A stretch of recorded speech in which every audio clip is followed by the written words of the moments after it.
Prophecy, prophecy, prophecy. When God's servants speak forth, the wise listen. Deuteronomy 18:22.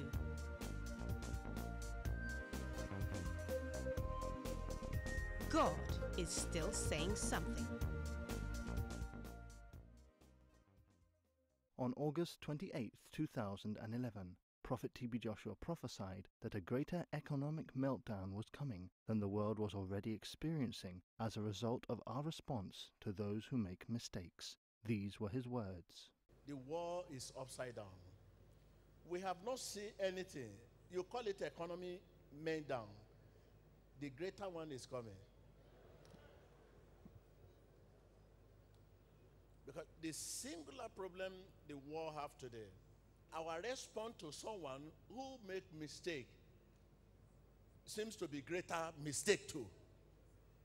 Seems to be bigger mistake than the one that made mistake initially. That is the problem.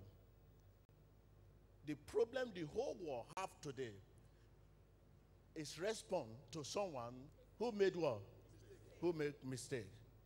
When a leader make mistake, how to respond to that mistake, that is what the whole world lack today. Our response is greater than the wrongdoer initially.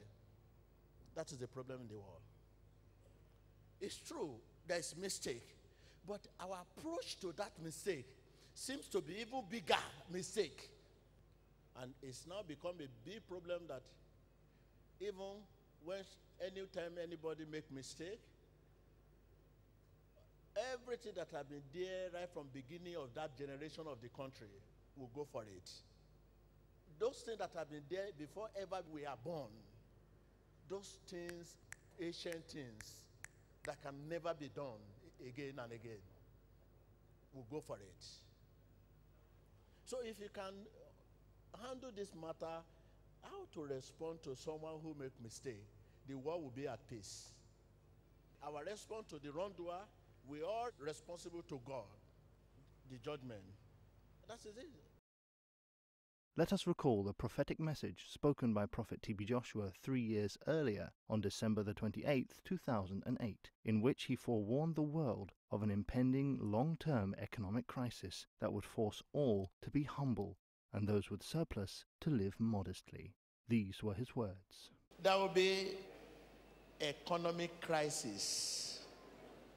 You have to cut your coat according to your size.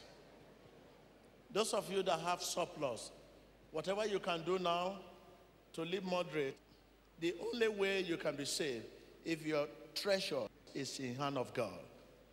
There will be economic crisis. It's coming and it's everywhere. You'll be forced to humble. Tell your neighbor, you will be forced to humble. There will be economic war because there is no enough money to fight war. There will be crisis in economy. Countries that rely on the mineral resources like oil, they should quickly look beyond oil. I'm just telling you long-time prophecy, not immediate. What you can begin to prepare yourself now. You that are into this, you have surplus now. What can you do now? Because this surplus will be forced to reduce.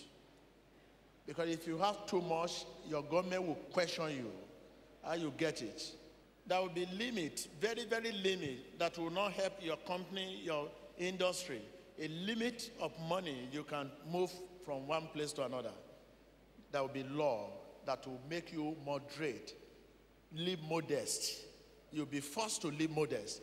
Because the law will come that will force you to live modest. There will be a limit of money you can move from one place to another. So you'll be forced. And that limit of money will not be enough to maintain your business. In order to regulate the crisis that will be, and that law will soon come. It will come and they will pass this law, international community. It will be battle, economic battle, economic battle, economic battle, economic battle. It has not started, but it is the flame of it but it will soon come out boldly. You will see the handwriting. So you pray for the whole world. Remember, trial is the soil in which faith flourish. Tell your neighbor.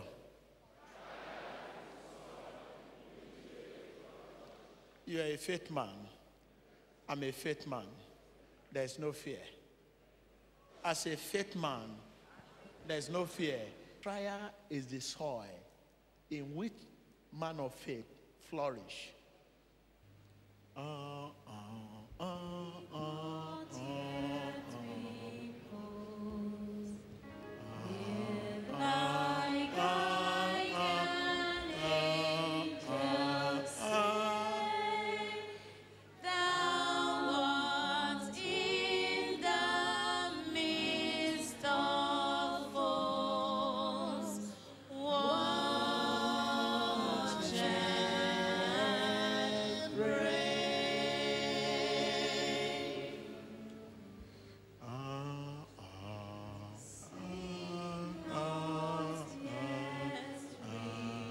The guardian angels say, Hear thy guardian